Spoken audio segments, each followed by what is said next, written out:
బ్రహ్మపుత్ర నది ఎర్రగా మారుతుందా? అంబుబాచి మేళా సమయంలో బ్రహ్మపుత్ర నది నీరు ఎర్రగా మారుతుందని చాలామంది నమ్ముతారు.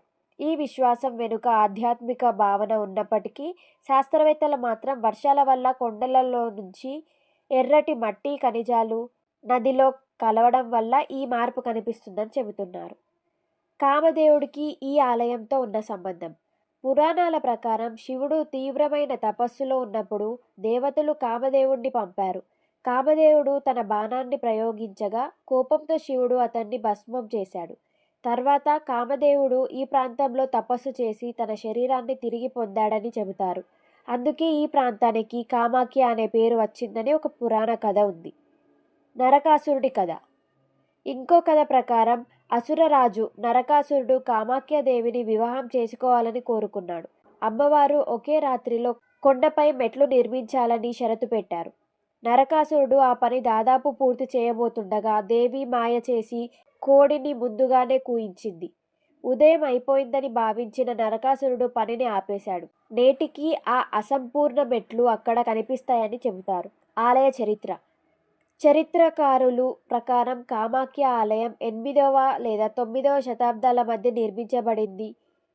తర్వాత జరిగిన దాడుల్లో ఇది ధ్వంసమైంది. 1565లో కోచ్ రాజవంశానికి చెందిన చీలారాయ్ ఈ ఆలయాన్ని పునర్నిర్మించాడు. తర్వాత అహూం రాజులు కూడా ఆలయాన్ని అభివృద్ధి చేశారు. తంత్ర విద్యకు కేంద్రం. కామాఖ్య ఆలయం భారతదేశంలో తాంత్రిక సాంప్రదాయాలకు అత్యంత ముఖ్యమైన కేంద్రంగా భావించబడుతుంది. ప్రతి సంవత్సరం దేశం నలుమూలల నుంచి సాధువులు, అఘోరులు, తాంత్రికులు ఇక్కడికి వస్తారు. అయితే తంత్రం అంటే కేవలం మంత్రాలు, అద్భుతాలు మాత్రమే కాదు. అది శక్తి ఆరాధనకు సంబంధించిన ఒక పురాతన ఆధ్యాత్మిక మార్గం అని గుర్తుంచుకోవాలి. దశ మహావిద్య ఆలయాలు. కామాఖ్య ఆలయం చుట్టూ కాళీ, తారా, భువనేశ్వరి, చిన్నమస్త, ధూమావతి, బగలాముఖి వంటి దశ మహావిద్యలకు సంబంధించిన ఆలయాలు ఉన్నాయి. ఈ ఆలయాల సముదాయాన్ని దశ మహావిద్యా క్షేత్రం అని పిలుస్తారు. కామాఖ్యదేవి ఆలయం కేవలం ఒక దేవాలయం మాత్రమే కాదు.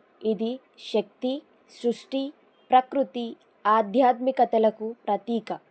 రహస్యాలతో నిండిన ఈ ఆలయం వేల సంవత్సరాలుగా కోట్లాది మంది భక్తులను ఆకర్షిస్తోంది. ఒకవైపు పురాణాలు, మరోవైపు చరిత్ర, ఇంకోవైపు తాంత్రిక సాంప్రదాయాలు. ఇవన్నీ కలిపి కామాఖ్య ఆలయాన్ని భారతదేశంలోని అత్యంత ప్రత్యేకమైన దేవాలయాల్లో ఒకటిగా నిలబెట్టాయి.